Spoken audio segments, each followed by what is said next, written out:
We keep you informed all day long with the best radio programming.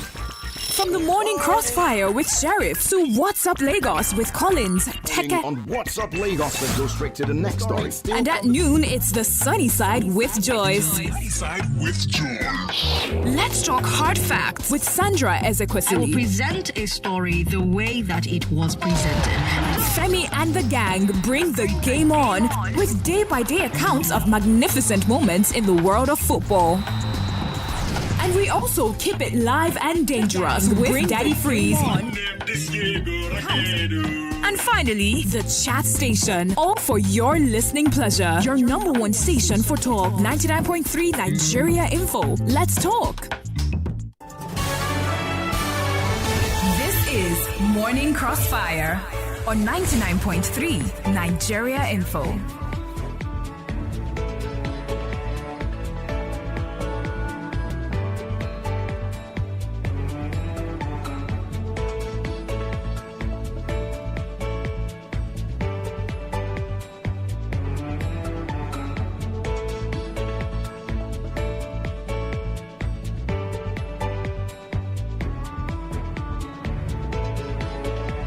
You're listening to 99.3 Nigeria Info. Welcome back. Our conversation started at 5 a.m. with a chit-chat. We discussed headlines on dailies today at 6 after the first major news of the day. Tunji Andrews was live with money, business, and economy. And Juma Noli was here in the studio with the Sports Drive representing Femi and the gang. With the sports trial. Well, he's done now. It's time for us to get back on the crossfire this morning. I told you earlier in the day that we'll be going to, as a matter of fact, talk about the issue that rocked the country last week. And that is talking about the protest carried out by the Northern coalition of northern groups last week. So our discussion this hour is not something alien to us at all. It's a conversation we've had many times before because things have gone from bad to not too good, from good to not too good actually. We're having it again, and that is banditry and the people. Now, for years, northern states have suffered the scourge of Boko Haram. For years, thousands have died at the hands of this terrorist group, even as it continues to ravage the lives of many more in recent times.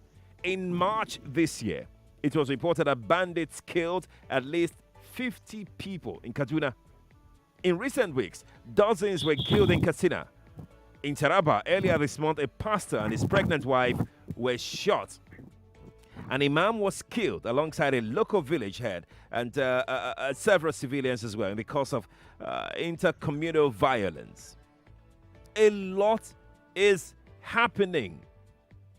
In light of these killings, protests were held last week in Katsina, where many were arrested, including the leader of the coalition of northern groups, Nastura Sharif. In Kaduna, a protest was also held 2 days ago.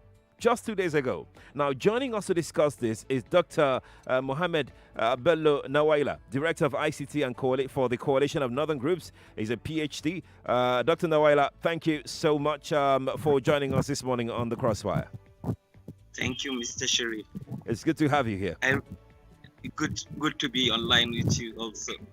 Let's really a pleasure. Dr. Nawaila. We are.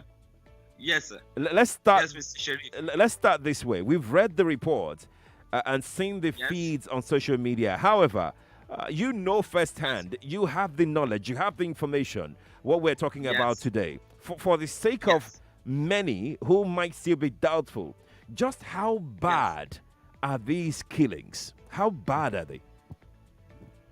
Mr. Sharif, it's unimaginable. What we are hearing or what you are listening online is like not up to what is really happening. Yes, people are dying, people are living. As of 2019 October, the United Nations reports that almost 40,000 left Zamfara to move to Niger Republic. Wow. a neighboring country. That was in 2019 October, and then even the media have not started reporting the cases rampantly. Now the thing moved from Zamfara to Sokoto, and then proceed to Katsina. Halfway, we say the governors really tried to do something like provide amnesty, which failed woefully. We don't know the secret behind it. The federal government is one way blaming the traditional rulers now. The traditional rulers are blaming the government, and nothing is being done. That's what is really happening. People are dying in thousands.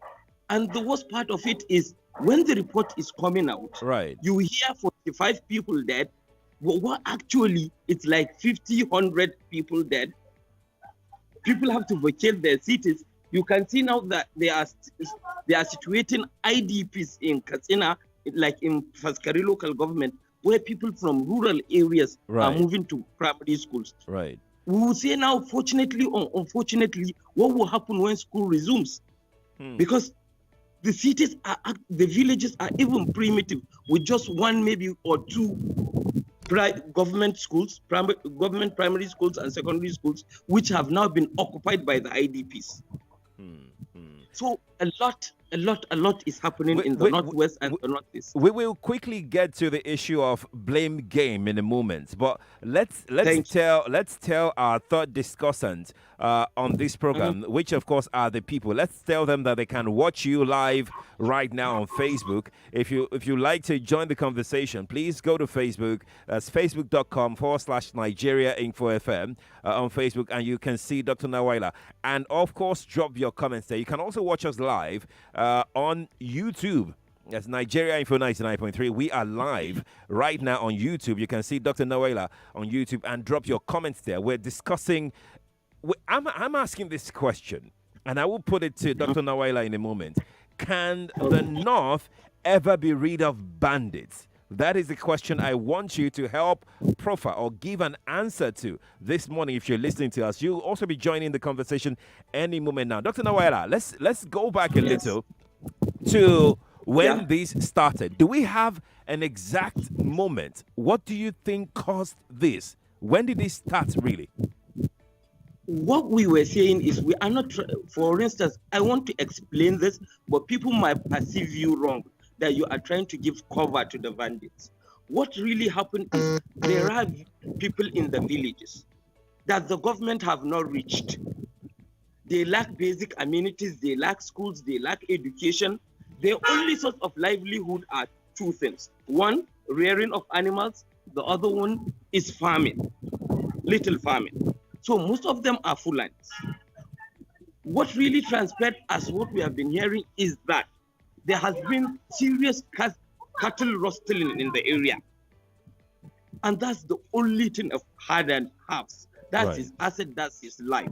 So when you move around, when you come and after all his sufferings, raising his cows like 100, and you come and match all of them at the go and move them to Niger Republic to sell.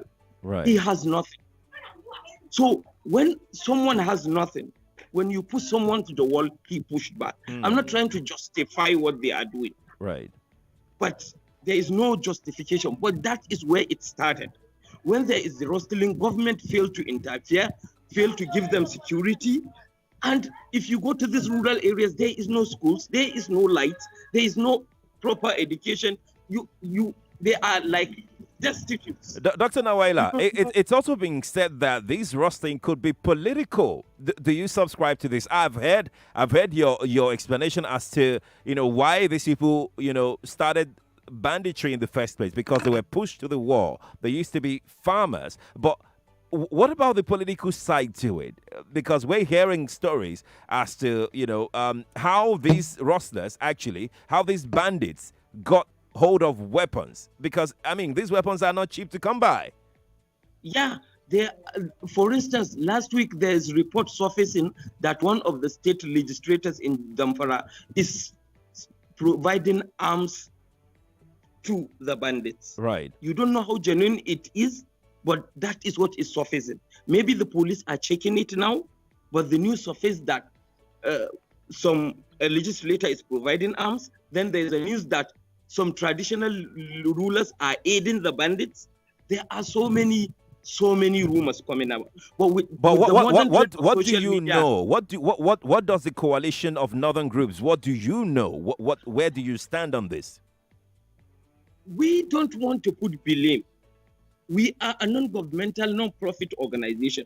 Our aim is just to provide what is basic for the people. We are trying to protect the interest of the people.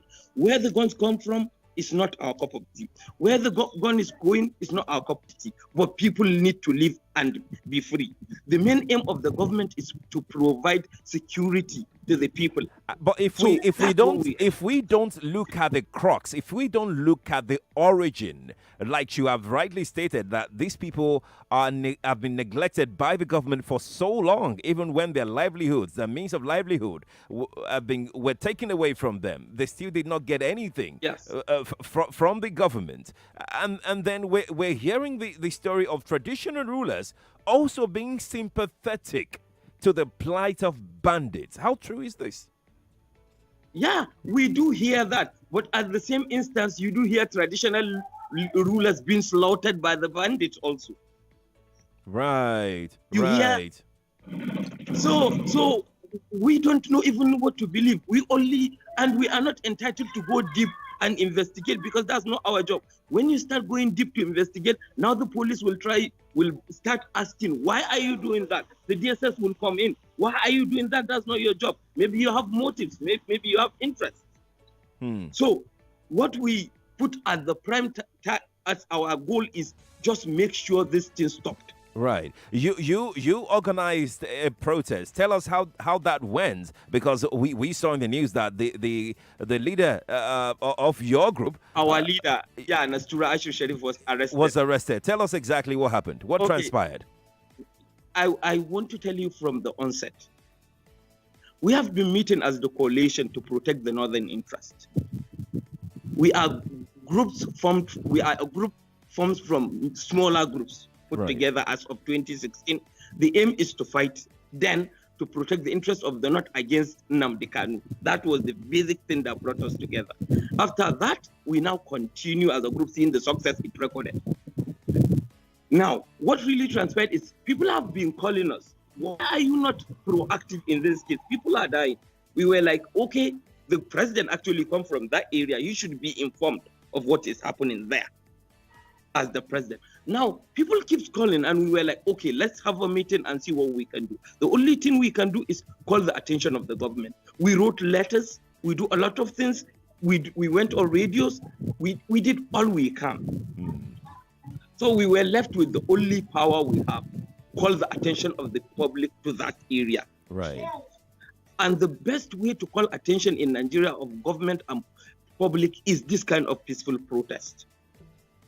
We have been doing this protest from the onset. It's an intellectual group. Right. We have doctors, professors, politicians. So when we organized the protest, we wrote to the IGP, we wrote to the DSS, we wrote to the police commissioner in the state, and they all approved. And we don't even need approval. They all accept the letter, but we don't need approval because it's our civic right. We have the right to protest peacefully. So we now decide to go. On Monday, we decide to convert in Katsina the leadership and those from the state. The leadership are there to provide cover, to tell the people that we do care. Even though we are not from your state, we are from other states, but we know what's happening to you, and we do care. And we believe Nigerians are with you. Right. So we now move there, organize a peaceful protest with the police there providing cover. In fact, the police commissioner of Katsina State received us at the end on behalf of the governor. Right. We want to march to the governor's house. The police commissioner halted us on the way and said, tell me your grudges, tell me your grievances. I will meet the governor myself. So we now present the letter we wrote for the governor and all other security chiefs. We now gave the police commissioner and marched back. Right. It was after what we see the police commissioner did to us that we were like, okay, let's go and say thank you for what he has done to us.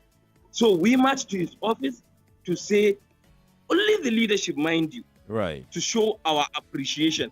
And after that, we were told, After we finished our discussion and he was happy, he now told us that the IGP called him that he wants to talk to Nastura Ashur Sharif, who happens to be the chairman board of trustees of the coalition. Right. So he said the IGP wants to talk to him. We were like, okay, but we have protests at the weekend in all other northern states. We are supposed to depart there. But being the call is for the IGP, Nastura nominated 4 members out of the leadership and took them back to Abuja to meet the IGP. When they were in Abuja, instead of them to go to the edit house where the IGP is, right, they now take him to the zonal headquarters in area 3 in Abuja. So we were like, okay, what's happening? They said we should write a statement. We said, a statement for what? You said the IGP wants to talk to him. They now said it's a detention. Oh. We asked them, but on what ground? They told us they want only Nastura and the rest of all should come back the following day to know the reason he is detained. So when we went back the following day, they told us he was detained based on 2 things: that there is an unlawful gathering, and the other one is that he abused Femi Adeshi. The fact that he abused Femi Adesina, presidential spokesman. Yes. Okay. They said that. Okay, but we write a rejoinder to Femi Adesina after he abused Professor Ango Abdullahi. Okay. He called him an errand boy, a featherweight, and a lot of things. Okay. Professor Ango Abdullahi is an eminent a professor, recognized figure in the North. As a spokesperson, you are speaking on behalf of the president. So you should be political when it comes to your speech. And what the professor and his Northern Elders Forum are calling is that there is a lot of insecurity in the North. We'll come to that. As a matter of fact, it's part of what I wanted to ask you. But let's wrap up with the how Nastura was arrested and how he was released very quickly. So they now tell us that he is detained based on these 2 offenses, of which none is an offense. One is a civic case, Femi Adesina. We said Femi Adesina should take him to court. The other one you said is unlawful gathering, but you give cover and you approve. So we have no offense. After he spent like 20 hours, they now said he is free to go. No charges, no anything. They just say you are free to go. Let's Dr. Nawaila, just hold on a bit. Yes. Let's bring the third discussant here, who is of course the people. Let's hear from the people. Let's have the third person coming and join this conversation. 0700 993 993 993. That is 0700 993 993 993. I have joining me via Skype. You can watch live right now on YouTube. Nigeria Info 99.3 on YouTube. You can watch live right now. You can also watch on Facebook, Nigeria Info 99.3. Dr. Mohammed Bello Nawaila joins me. He's the director of ICT Coalition of Northern Groups. He joins me via Skype this morning. Let's get to the phone lines and get some thoughts in. Hello, good morning to you. Yeah, Chief Quadry, morning. Good morning. Doc, good morning. This is Chris. Welcome, Chris. I want to thank Doc for the step they take. Though it's late, but for me, I think it's better now because a lot of people have died. Chief Quadry, on this your radio station, I've been calling for the president to seek for help, that our people are dying. People are dying. Today, I hear this Doc explaining all these things now. Sankore have been saying it, the way they neglect education in that part of the country. They thought they are doing themselves good, but today look at the outcome. And some of us down south here, because of the love they have for the president, they refuse to tell him the truth. I'm happy with the Doc this morning. They should keep it up. Thank you. Thank you, Chris, for calling. I appreciate it. Let's speak with Jazz Alta. Because I don't know what's wrong. Hi, good morning to you. Yeah. Hello, good morning, Jazz Alta. Good morning to you. Yeah, can you? Good morning. What's wrong with northern people? Why are they killing themselves? Even though the man there is still making a point. But Ango Abdullahi and all the Okonotamas, why won't they cooperate to stop this cattle rustling, all this killing? Is that the best way to run a country? Is that the best way? Well, Even our people, I'm coming. yes, go on, please, Even quickly. our president Buhari, coming from none of them side. What are the military? What are they doing on that side? All the militaries. And we are not equipped. I tell you that all these bandits are bigger than them. And I'm really getting tired of this country. I don't know what's happening over there. Jazota, thank you. Let's speak with Debola. Hi, Debola, good morning to you. Yeah, good morning. How are you doing? Good morning. I'm doing okay. How are you? Yeah, my greeting today is to your guest on Skype. Yeah, my take on this issue and what your guest has been talking about is that the long neglect of the youth of the North is what is culminating into what we're having now. But again, the guy mentioned something that actually struck me. He said they formed that organization because of Nnamdi Kanu. It's a wrong premise. Now, what they are doing now is what should have been done a long time ago to ensure that their leaders pay particular and good attention to the education of the children. If they don't do that, you asked the question the other time that if banditry and all of this can ever be stopped in the North. Right. It can be stopped if the right thing is done. The right thing is ensuring that people, the youth, the children of the North are educated. And this having children that are not catered for should be stopped. Right. That's my take. Thank you, Debola. We'll speak with Amos, then go on a break. Hi, Amos. Good morning to you. Good morning, Sharif. Good morning to you. Let me appreciate your guest. He spoken well. But I want to ask him a question. What is the position of his group in securing or in a border issue? How do you mean, Amos? Border issue? How do you mean? Yeah. Amos is gone. Dr. Nawaila, Mr. please. Sharif. Yes, please. Can I answer her, the last caller? Just a moment. We need to take a quick break. Just hold on to that thought. When we return, I will get your response to the last caller's, question. But in the meantime, Lagos, let's go to break. After the break, we'll bring you the news, and after the news, we'll come back to Dr. Mohammed Bulun Nawaila, who joins me via Skype this morning. You can watch live on YouTube and Facebook, Nigeria Info 99.3. I am Sheriff Quadry. We are back in a moment. 99.3 Nigeria Info. Let's talk.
Now we're back on the Morning Crossfire.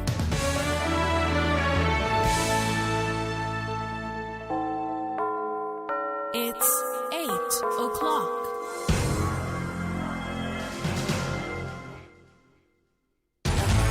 Lagos Update on 99.3 Nigeria Info.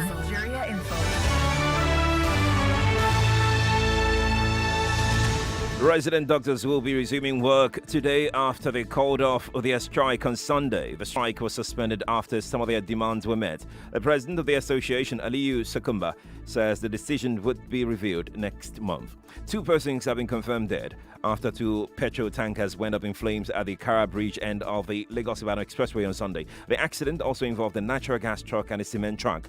The Lagos State Emergency Management Agency has attributed the accident to reckless driving. Somali soldiers have ended their protest over unpaid salaries. They have blocked roads in the capital Mogadishu on Saturday, up in arms against the government. Some of them say they had not been paid in more than a year. We can't confirm what the agreement the soldiers have reached with the government. The Somali army has been stretched by fighting with the militant group Al-Shabaab, which carried out another attack in the country this weekend.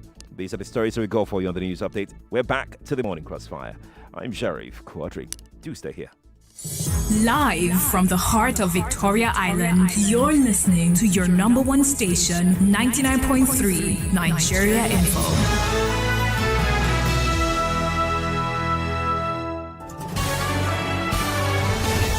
Is Morning Crossfire on 99.3 Nigeria Info. Absolutely, it's the Morning Crossfire on 99.3 Nigeria Info. We're live on Facebook as we speak. Nigeria Info 99.3 is what you can search for. You can see my guest on Facebook. You can also watch live on YouTube. Nigeria Info 99.3 on YouTube. That is Nigeria Info 99.3. We're asking this morning the question: can the North be rid of banditry? That is a very important question. We're already dealing with insurgency. How would we feel, or how will it feel like? I don't even want to know. To now combine banditry to this, because it's been on for some time now. Welcome to the Morning Crossfire Lagos. You can reach the studio live 0700 993 993 993. The WhatsApp line is also very up and active for us to engage this morning. The WhatsApp number is 0809 597 5805. I am Sheriff Quadry. Dr. Mohammed Bello Nawaila, the director of ICT Coalition of Northern Groups, joins me via Skype this morning, and you can watch him live online. You can also follow this conversation on Twitter at Nigeria Info FM. On Twitter, that is at Nigeria Info FM. Dr. Nawaila, thank you again for joining us on the Crossfire today.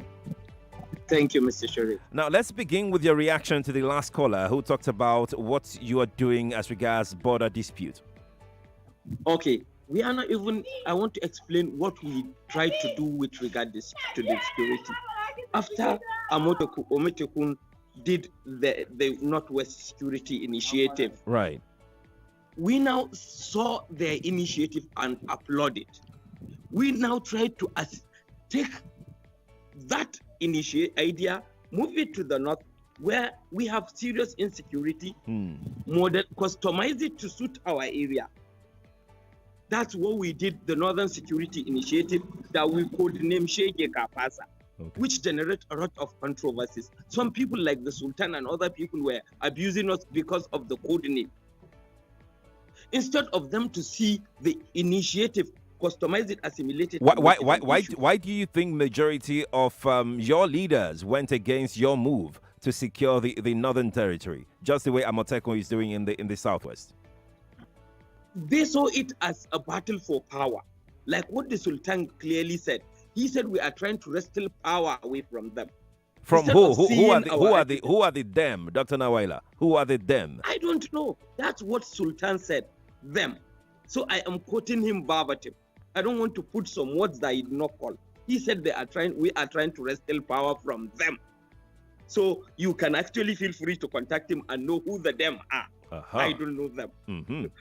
But what we did was, we have no right to take arms.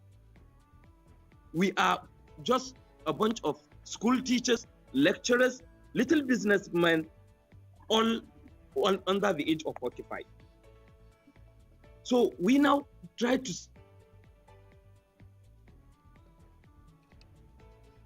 Dr. Nawaila, it seems we have lost the connection with you. Oh, okay. We'll try and get Dr. Nawaila back in a moment. Let's just hold on. Yeah, I think he's back. Dr. Nawaila, are you here now? Okay. Hello? Yes, go on. Yes, I'm back. Yes.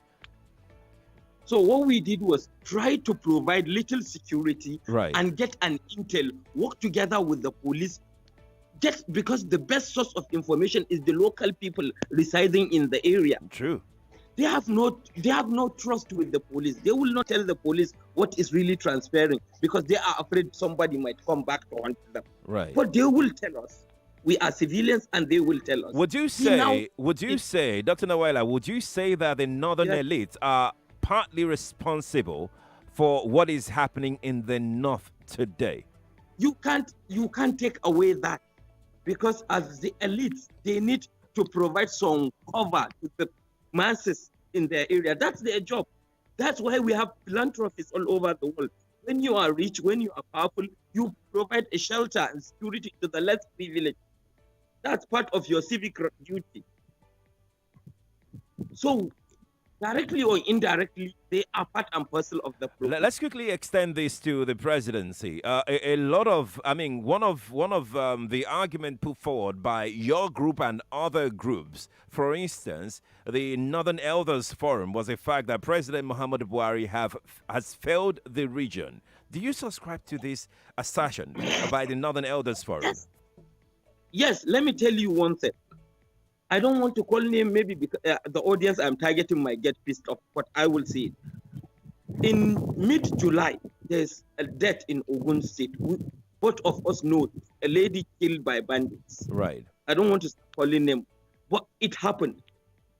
With that, after the death, we were sad. We don't want a prosperous lady to get out of this world in that way. It's pathetic.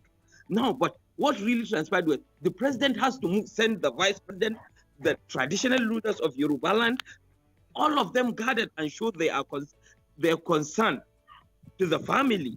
But then a week or two after, like 70 people died in Katsina. There was no letter from the presidency. The vice presidency was not there. Nobody, not even a statement was issued. And nothing was done. She's a Nigerian, she has right to live, but she's just a single soul. They are Nigerians, they have right to live, but they are 70 souls. So the argument here in the north is the president is centered only focusing on the southwest. And there's a lot of videos now in Hausa moving around. You see a video of somebody speaking in Yoruba, begging the president to help the north. That's how we ridicule ourselves too. As a president, you need to be a nationalist. We are not saying favor us, but we are saying give us what is our right. We have the right to live like every other person in the world. We have that right. But the Northern Elders Forum are saying that we don't care what you are doing to the other side. Just protect the life of people here. Absolutely. And that's what makes Femi Adesina to give that very it's a radio show I don't want to make, but the statement was actually let me just remove the adjective. It's okay. It's annoying. It's okay. I appreciate the fact that you exercise some restraint, Dr. Nawaila. I appreciate that fact. Thank you for doing that. But let's come back to the theme of this conversation, which is banditry in the north. We've not really gone deeper and deeper into this. I know you have explained, in your own opinion, what you felt it could be the background to all of this. But my question, if that's the case, my question to you, Dr. Nawaila, is who are these bandits attacking? I mean, if we're saying that there used to be farmers that were pushed to the wall, they have their cattle rustled from them, why are they attacking ordinary people? That's what everyone here in the north is arguing. Like with the Boko Haram, we know what they want. That's what they said they want. But with the bandits, nobody knows what they really want, because the people they are attacking, partway are masses. All they have their money is goats, sheep, and cattle, and they live in huts in villages. You go there, you kill the males, rape the ladies, move the beautiful ones, carry the beautiful ones out, take the young children that are like of age to fight, move with them, kill the elders, burn the villages. So who knows the aims? And Nobody knows if that's the case, do you still subscribe to your earlier argument that they are just mere farmers who were pushed to the walls? I'm just trying to reconcile your reason and this what we're talking about right now. That is what, because everyone will tell you they are Fulanis from that area. That's the premise I'm working at. I said, okay, if they are Fulanis, then that's the job of the Fulanis of that area. Now, how they get sophisticated to get the weapons, how they now get to attack, how they coordinate. And the pathetic thing is, I do believe if they are Fulanis, they have like some suppliers of guns, somebody that trained them how to shoot. Because how would they learn to use AK-47, sophisticated guns? But what will tell you that they are primitive is still they are operating on motorcycles. Okay. And the most pathetic world in 2020, where technology with the sophisticated technologies in the world, bandits will move on motorcycles, 150 of them, move from a city to a city without anyone tracing them in the security. That's what I want you to address. Call the attention, because you are powerful, you have a voice. That's where I'm going. That's my next question right now, because I'm wondering too. Is the same MO that Boko Haram uses? I mean, you see them go in droves and nobody stops them, and the bandits are employing the same MO as well, the mode of operation as well, and nobody is stopping them. My question to you, Dr. Nawaila, is how would you describe the intervention of security agencies? Let's start with the state governor. What would you describe as the action of the state governor or state governors of these affected states towards ending banditry in their respective states? Mr. Sharif, that's what we have been challenging in this modern day on age and modern day where technology is sophisticated. 100 people, they can track your phone and come to Lagos and pick you, the security operatives. Yes, they can. But they cannot protect those 150 people moving in a Okada, moving on motorcycles. They can't track that. That's why we want to say, okay, leave that aside. These state governors are the same state governors after over 200 people were killed in the northwest. Now move to try to see they have reconciled Adams Oshomole and Obaseki. So they prioritize politics over security of lives and property of their people. What we were expecting them to do is put hands together and help. Had it been that when it started in Zamfara, because that's the origin of the banditry, when it starts in Zamfara, all the northern governors have come together, devised a strategy, helped the then Zamfara state governor. I don't think it would have moved to Katsina. I don't think it would have moved to Sokoto. I don't think it would have reached Kebbi. But we have this attitude. Our leaders have this attitude, like, if the stone does not hit my father, it can hit any other person's father. I don't care. But then they forget that this stone will actually roll over and fall into the neighboring states. And that's how Boko Haram established themselves. It starts as a petty group in Maiduguri. They leave it, and it has now reached Yobe, reached Bauchi, reached some parts of Kano, entered Chad. Right. So what we are telling you, in this scenario, you don't even know where to look at precisely. The governors are very ineffective when it comes to security in the north. Very. But then they have this justification. They will tell you they don't command the police and they command the military.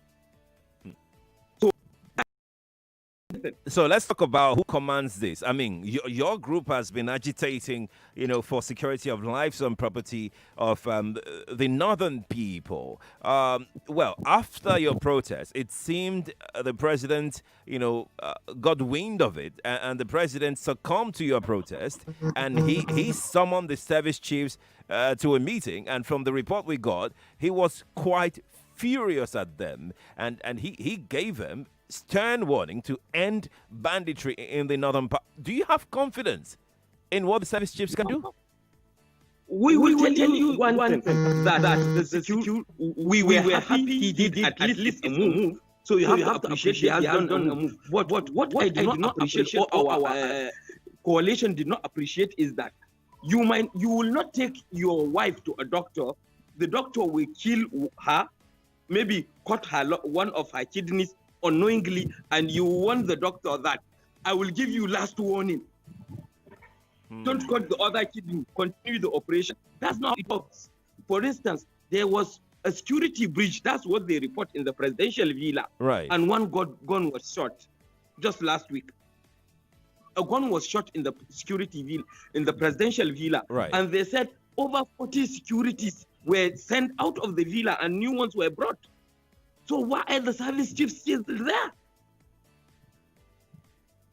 Because obviously they have failed for 5 years. They have done nothing in Borno. There is still crisis of Boko Haram happening in Borno.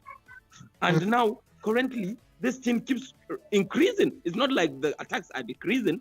So, on my own personal opinion and the opinion of the coalition, it's not just about warning. It's a step in the right direction. Right. But it's not about warning. It's about taking decisive action.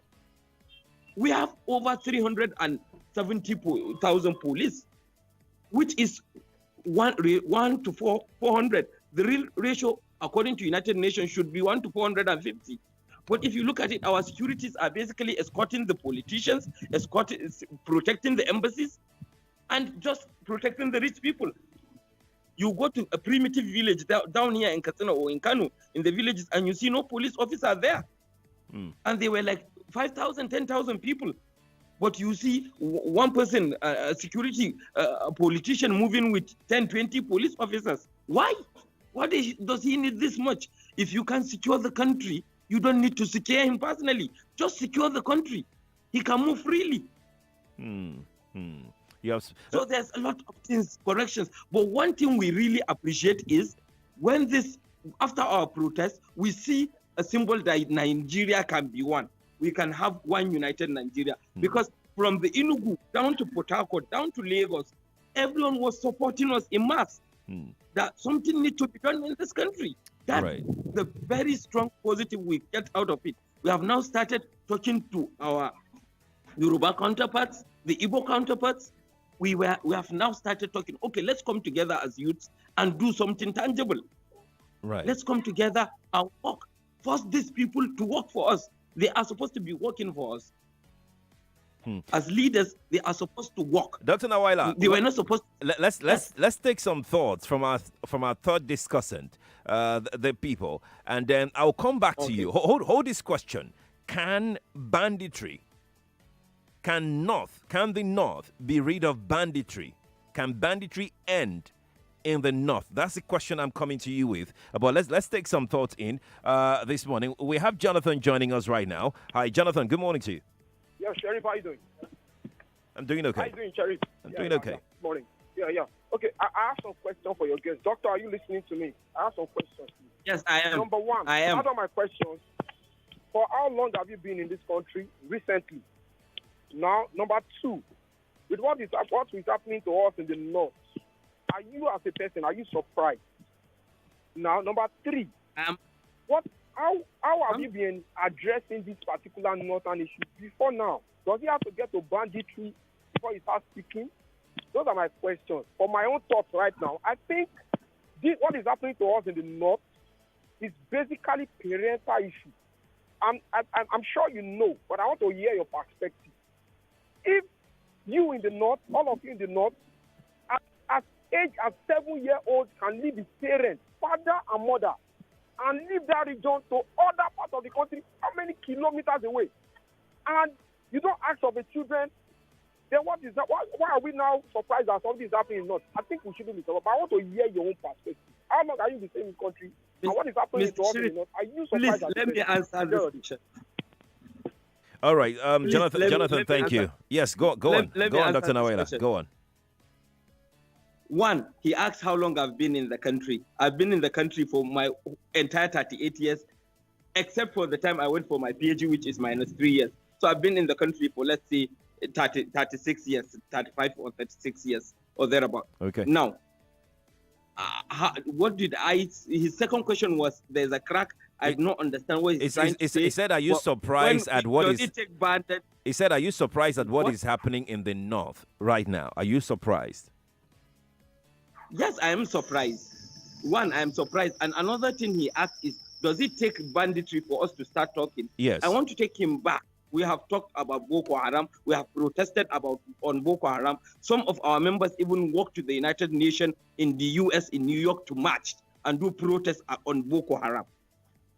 One of the issues we are having in Nigeria is that this sentiment. A lot of people now said we collect money from opposition just to counter what President Buhari is doing. Then, when President Goodluck Jonathan was the president, we demonstrated. But then they were saying we are doing that because we are anti-Jonathan. Dr. Nawaila, let's quickly bring Akin in. Akin has been on the line. Hold on, we'll come to it. We'll come to it. We will come to it. We will come to it, Dr. Nawaila. Let's just speak with Akin. Akin, hi. Good morning, sir. Good morning to you, Akin. Please go on ahead. To Dr. Bello on Skype. My take on this issue is that it's a sad incident, but I will blame the same northern elite rioting today for all what is going on in the north. Zamfara was a home for hospitality, tie and dye, cow skin business. In those days, a governor came and said the state is going into Sharia, and they kill all the business there. People move away in drones. The white men move away in drones. Their youth went into another thing entirely. They didn't provide job for them. But today it's done on them. And he said something about Amoteku. Amoteku was formed by the governors, not by any forum or not by any youth. So I side the Sultan on his warning towards them when they formed they have forgotten the name he gave to them. Right. The governor should have been the one, or they should have advised the governor there in the state to form such thing, not for them to form it. On which basis? So to me, these are crises, and they all should be blamed for it. Right. And recently, sir, my landing point, the politicians are doing the same evil all over the South. Look at the Agberos and the touts around. In the nearest future, I'm sorry for the future of the South. Be it Southwest, South-South, and Southeast. Right. Because they benefit from them when it comes to political gain. I mean, the elite of the South. Right. And these people will be an havoc on the security issue in the South. So we are still doing the same thing here. The same mistake is currently going on here. Look around our street. Look at them on the roads. Kids that should have been in school, learning one trade or the other, running after vehicles, running after Okada, running after Keke. I'm sorry for the future of this country. Right. By the politicians. Okay, thank you. Thank you. Okay, let me answer him. Let me answer him also. Let me answer him. All right. For a society that in the Southwest, the governors made an effort, which means they care for their people. But for our people, when people are dying in the North, the governors are moving to Ondo to negotiate Obasaki. Do you think those people are the people we are supposed to wait for them to provide security? And we do not say these are the security. We said we are unveiling and that the government should key in, the traditional rulers should key in so that we move together. We said this is an initiative. Pick it up. Make it whatever you want. But we need security. In the Southwest, you can wait. You have the luxury of, let's say, not like in Lagos. Do you have banditry? Even if it's, of course, there, it's like, you can neglect it. But in the North here, there is Boko Haram killing 4 states in the Southeast. There is banditry killing 5 states in the Southwest. There's kidnappers in Kaduna. There's farmers' hardest class in Taraba. There's farmers' hardest class in Benue. The only state that you think are safe now is Jigawa and Kano. Niger is having communal crisis. So the whole north is almost gone.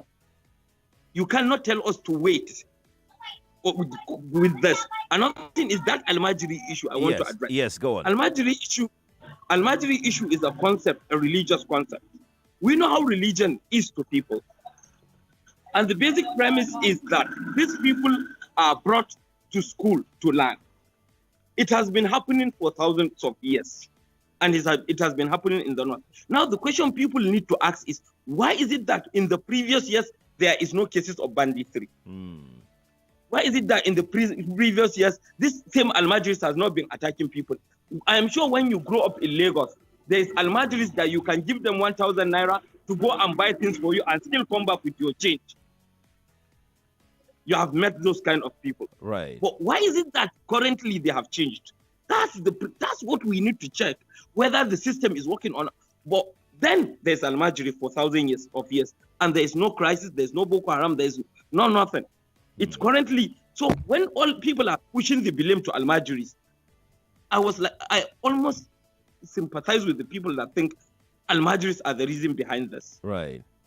While I don't subscribe to sending a 7-year-old to any school without his parents around, I don't subscribe to you sending an 8-year-old, 10-year-old out of his comfort zone. Because now we have Islamia schools, we have every religious knowledge in every village in the north. So you can keep your son there. But then people chose to do that on the basis of religion. Now, in fact, Jonathan brought out an initiative called the Almajiri schools. Right. But I don't know why this current government threw it away. They should revive that process, design a template for them. They have no future after that. Okay, when you graduate, what next? There should be a template or a format that the presidency now creates for those children, because they are Nigerians and they are entitled to be protected and provide education. The education is not supposed to be Western it's called education. Right. And you are educated when you can read and write. Reading and writing does not mean only in English. If they chose to learn to read and write in Arabic, that's their own discretion, and they have the right to do that. Right. Dr. Nawaila. You should provide that knowledge because education at primary level is a necessity. It's necessary. The government, you must go to that. So make those Almajiri schools of Jonathan as primary schools, move those children to that school and provide certificate for them. Fantastic. That's a simple avenue to pass. Fantastic. Dr. Nawaila, please hold on your thoughts. Let's go on a quick break. We are back in a moment to continue our conversation. Stay here, Lagos. We'll be right back. 99.3 Nigeria Info. Let's talk.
And we're back to the Morning Crossfire on your number one news, talk, and sports station, Nigeria Info.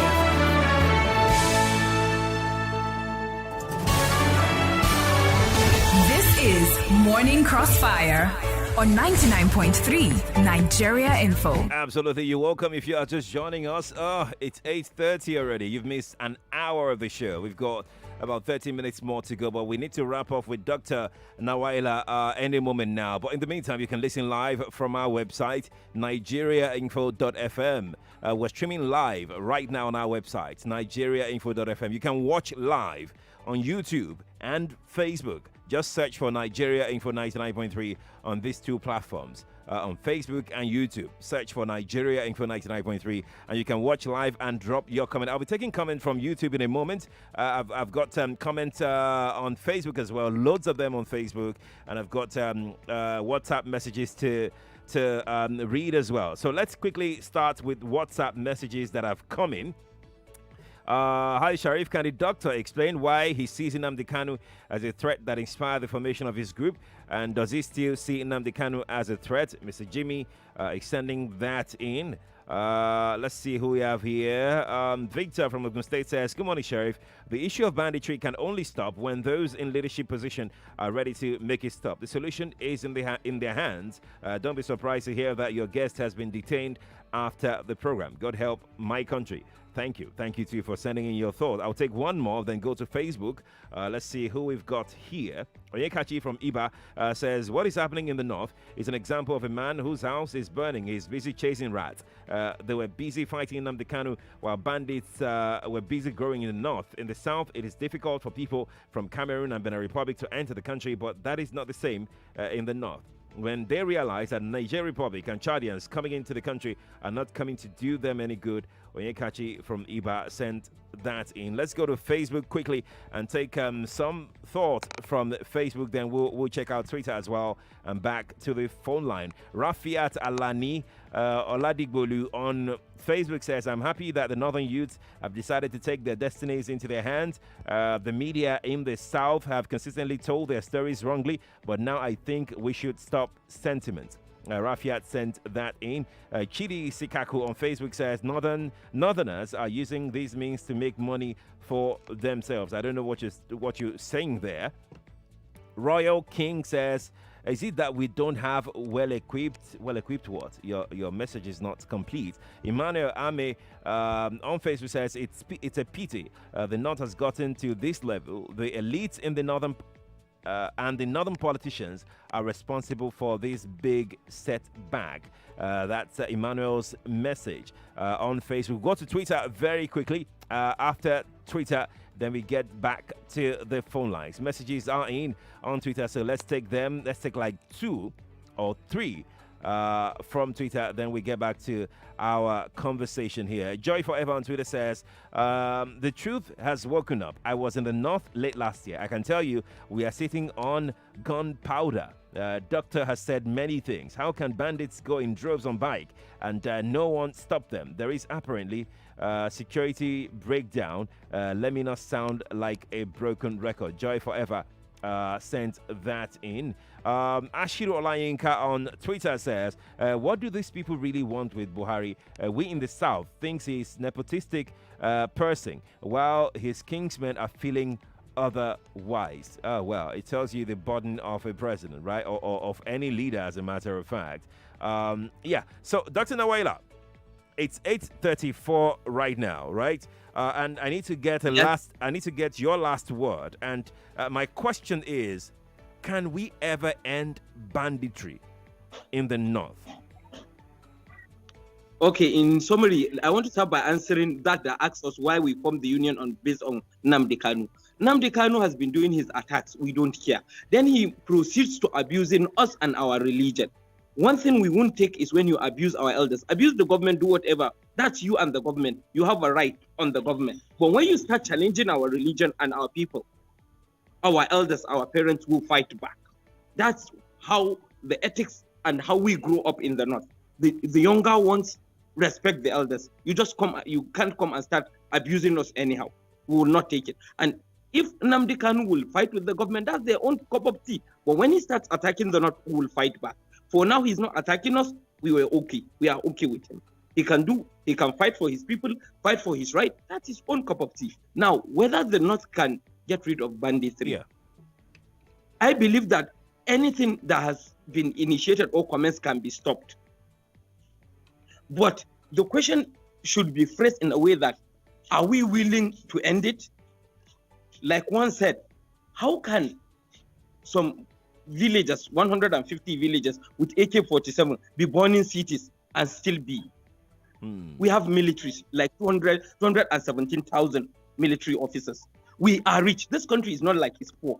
Equip the military to fight for us. Equip the police to fight for us. Give them the necessary treatment. I want to quote Buhari, President Obasanjo. There was a time he blamed police officers that some of them are actually criminals put there. I'm quoting Obasanjo, not my words. So in that case, there should be a thorough method of checking these people. Are they conniving with the bandits to take their percentage or what? So what I want to say in total is that it can be stopped if the government is willing. If the government will engage the people in the locality to provide information to the security, and the security are willing to take action. So it's like a double-edged sword. The government should be committed and the people should be willing to help the government provide information. If that happens, definitely at the end, banditry will stop in the north. Dr. Mohammed Bello Nawaila. And in the same scenario, yes, I want to tell you that government has to provide job opportunities at the area. Like in Zamfara, there are a lot of mineral resources. Harness these mineral resources, engage the people in the society to do that labor for you. People should get jobs. Let them farm. They are farmers. Provide fertilizers for them. Right. Provide seeds, enhanced seeds, not the local seeds, the enhanced seeds, so that they can cultivate 2-3 times a year. Provide irrigation systems. There's a lot of things you can do to help aid these people. Provide that help. Let them have the sense of belonging. Let them have the sense of self-belief that the government do indeed care about them.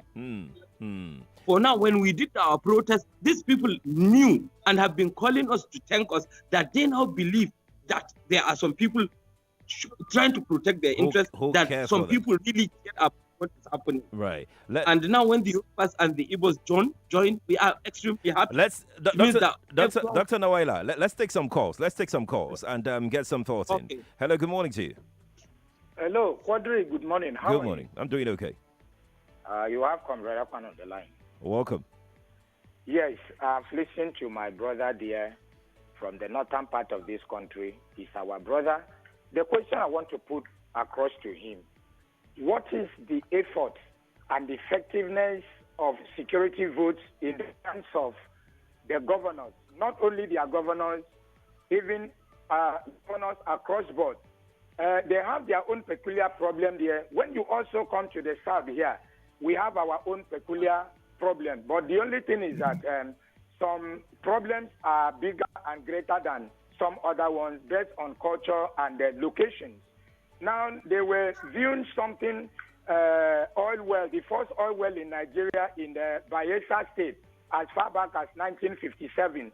They showed the area, nothing to show. Now, with what my brother said, we have a governor, we have a lot of representatives in part of the region, as well as that of the north. So the thing is conspiracy of the politicians, conspiracy of the civil servants, and conspiracy of the religious leaders all around that are putting us in this bondage. Right. So what have they done as the people in that part of the country holding their leaders accountable? Right. And have they ever wondered asked what security vote is meant about? Then minerals in Zamfara, sir. There is no reason why government should allow some criminals to take hold of minerals and share among the traditional rulers and their merchants from across the country. Whereas in Niger Delta, thank you. They too also have something nothing to show about the mineral resources there. Thank you very much. Thank you. Let's speak with Mark, who is in VI. Hi, Mark. Good morning to you. Yeah, good morning, Sheriff. Good morning. Yeah, what I want to say to Mr. Dr. Bello is this. Look at the current Nigeria we have, where the Southerners are complaining of the president being nepotism about his appointment and things like he did to the with the government of the federation at the moment. Right. And the Northerners keep quiet, or they kept quiet over it. They haven't said anything. They have not come out and condemn him when it comes to nepotism. In fact, they go as far as supporting him. Now, talking about what Nnamdi Kanu did, I agree with him when he said Nnamdi Kanu came out, begin to abuse the northern elders and the region, which is very bad. I'm never his supporter, but I kind of have sympathy for him and his people, because and they pick him up from there, but forgetting what he's fighting for. They pick him up for religion and abuse of the elders, but they forgot what he's fighting for, and which they should have come out, speak out, and if the Nigeria as a country is tired, let everybody come together and let's dissolve this nation and let's have peace in our. Oh wow. Okay, so I did not do that. I was actually going to tell you that is not the crux of our conversation this morning. So I didn't cut you off. Apologies for that. You know I wouldn't cut you off. I wouldn't. I would rather allow you to land, then I'll correct you if you've made any mistakes. Let's go and pick our next call this morning. Hi, good morning to you. Hello? Yes, good morning. What's your name? Hey, Tim from Satellite Town. Hey, Tim. Welcome. I want to tell the part of Congress Akman. We have a similar problem in Cross River State. So there are some communities that were engaged in a communal crisis. By the weekend last Saturday, where the enough is enough, where they decide enough is enough, right. They have to reconcile. Because many people have lost their life and property.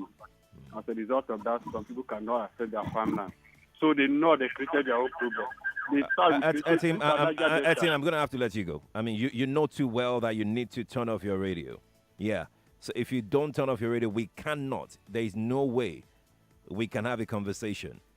I mean, if you're not tired of hearing, please turn off your radio. I am tired of saying it because it's quite obvious that it's something that you should do when you're calling a radio station. I don't know how you feel when you hear the noise. If you don't feel anything, others that are listening are getting really uncomfortable, and we wouldn't want this radio to be uncomfortable for anybody. All right, Etim? If you feel like you need to wrap up what you're saying, then you need to call back with your radio off. Let's speak to Emmanuel. Hi, Emmanuel. Good morning to you. Yeah, good morning, my brother. Yes, Emmanuel. It's Emmanuel Iheme from Ikorodu in Lagos. Welcome.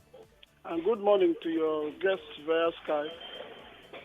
And morning. I would like to start by saying that it's a good thing that at least the president's own family or relative or his statesmen are actually agreeing that there is something wrong with his style of leadership. And it is the right time to say, maybe I want to speak to the gentleman on Skype. It is better when you people speak, when you come together in agglutination to talk to the person on the helms of affairs. Call him and ask him, compel him to come and address you people. You deserve it. You don't appreciate people you elect to lead you, which is what you people are doing that is very wrong. You don't appreciate that the president said sympathizes that they are killing you people. Compel him to visit the spot, you understand, to see what is happening, and meet with you people one-on-one and address you people. Not just addressing you people, but it should make sure that there is no more killing. Is it not perplexing that the president that is elected by Nigerians cannot speak to Nigerians? That is what you people should be talking about. Emmanuel, it seems you joined late because we've actually addressed that issue. But did you hold on now? Hold on, And I'm Emmanuel. telling you Now that we are the not president fighting. must stand up and begin to address Nigerians. We are not fighting Morning. now. Hold on. Good morning. Good morning. Okay, Emmanuel is angry. Good morning to you too. Emmanuel, I know you're listening. You must have missed the part where Dr. Nawaila mentioned that they were upset when the president did not say anything about the killings at first, where 70 people were killed. Well, if you didn't hear that part, then I'm sure that you joined late. They were really upset. Samuel is here. Hi, Samuel. Good morning to you. Hello. Good morning, Quadry. How are you? Oh, it's all right. I want to thank your guest. Any time you wake up is the morning. I would not say what they are doing is too late. They have tried. The problem we have in this country is because when a particular section of the country have a challenge, you deem it as if it is their problem.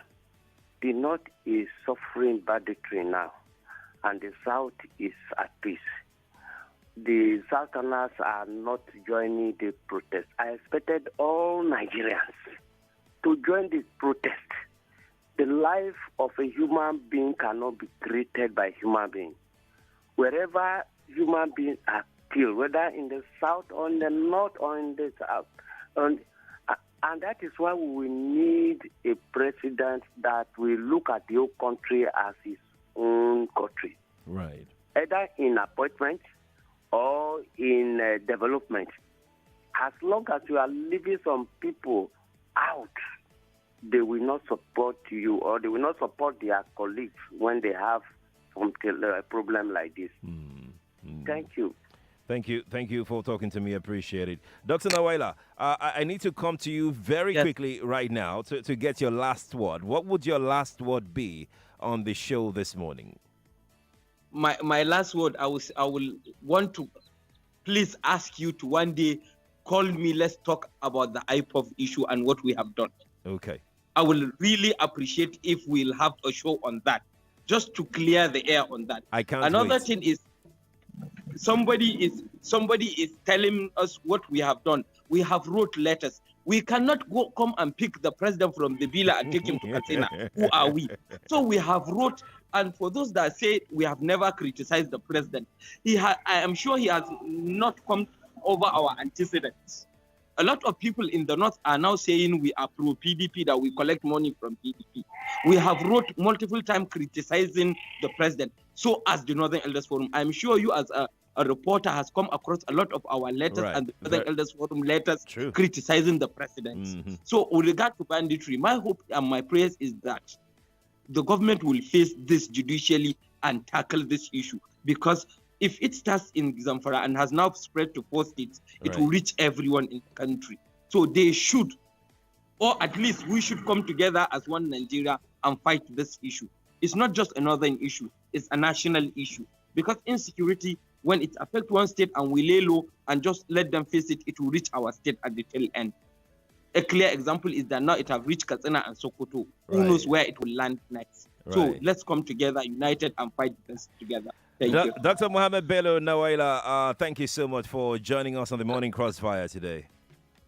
Thank you very much. And I'll be waiting for the Nnamdi Kanu's issue. I will reach out to you and we'll fix a date to talk about it on the Morning Crossfire. Thank you so much. Dr. Nawaila Bello Mohammed is the director of ICT Coalition of Northern Groups. He joined us via Skype from Katsina this morning on the Morning Crossfire. Lagos. Yeah, there you go. You've heard it. Let me tell you something this morning. And this thing I'm about to say is very important. Guess what? We want to give out 10,000 naira, right? It's entertaining, exciting, and puts money in your pockets. It's Just a Minute, a game show brought to you by 99.3 Nigeria Info. Call in to any of our shows, The Morning Crossfire, What's Up Lagos, The Sunny Side, and The Hard Facts, and answer as many questions as possible in just 60 seconds. And we'll be giving out 10,000 naira every day. Winners will be announced on Hard Facts with Sandra Ezekwesili. Just a Minute, the game show for everyone, right here on your number one station for talk, 99.3 Nigeria Info. Let's play, let's win, let's talk. Lagos, it's time for us to play the game. Just a minute, I'll be picking a call at random. That's right. I will be picking your call at random. Once I pick your call, I would ask for your details first. After playing the game, please stay on the line because your full details will be collected off the air. Is that clear? Okay. If that is clear, shall we play? Just a minute. This is Just a Minute on 99.3 Nigeria Info. Hello, good morning to you. Hello, good morning. Good morning. What's your name? My name is Anne. Your name is? Anne. Anne. Yes. Okay, Anne, where are you calling me from? Igondo. Igondo. Yes. Okay. Anne, does your number end with 6653? 6653. Is that the four? Are those the four last digits of your number? 4069. Okay, don't worry. After playing this game, just stay on the line. Your details will be collected. Okay. Okay. All right. So, are you ready to play, Anne? Yes. Okay. Here we go. This is Just a Minute. Anne, what is the name of the Deputy President of the Senate? The Deputy President of the Senate. And you have to play this game on your own. You'll be disqualified. If you ask, you will be disqualified. We're starting over again. All right? This is Just a Minute. What is the name of Ondo State Deputy Governor? Ajayi. His full name? His full name, I'm not really sure about that. What is the name of the umbrella body for resident doctors in Nigeria? Sorry, can you come again? What is the name of the umbrella body for resident doctors in Nigeria?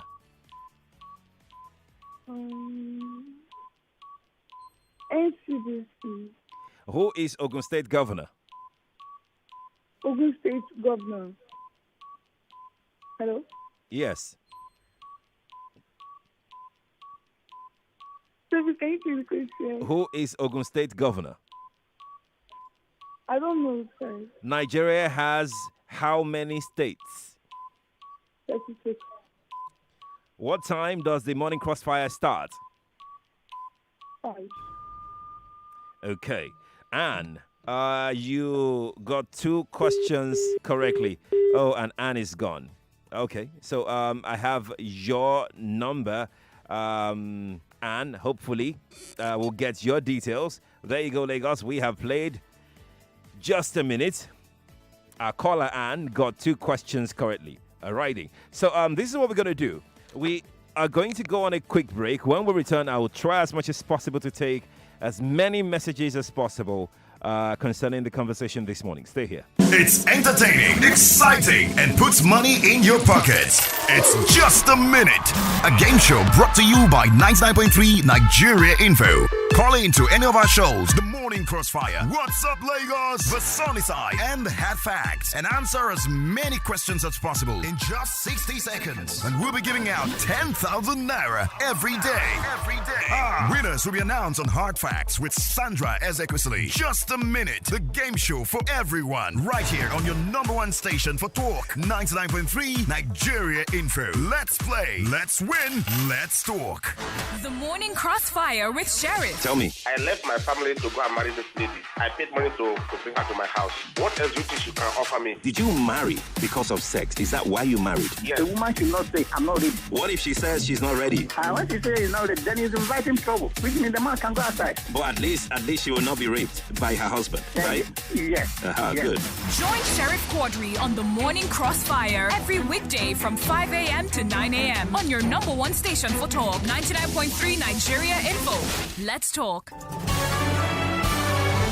This is Morning Crossfire on 99.3 Nigeria Info. 99.3 Nigeria Info is the Morning Crossfire. And yes, we've been having really interesting conversation this morning. My Facebook page is swarmed with messages, right? My Twitter page is also loaded with messages this morning. WhatsApp is not even Kukuma opening by itself, okay? But we'll try as much as possible to try and get the messages that we can. We'll try as much as possible to get those messages in. How many minutes do we have? We have like 3 minutes left on the show this morning. Just about 3 minutes left. So while we wait for this, okay, I think WhatsApp is back up right now. Let's see how many WhatsApp messages that we can get on the show. Oh, wow. No. I'm just going to take this one. Wow. Okay. Good morning, Sheriff. Larry is in his cell. Larry says, I served in Kusada LGA Katsina State. Please kindly ask your guests if their Majori system he mentioned is religious.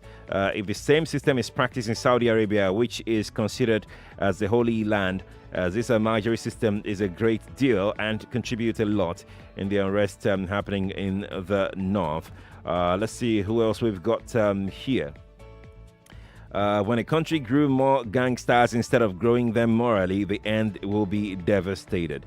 That's what you wrote, but thank you for sending in your thought. Appreciate it.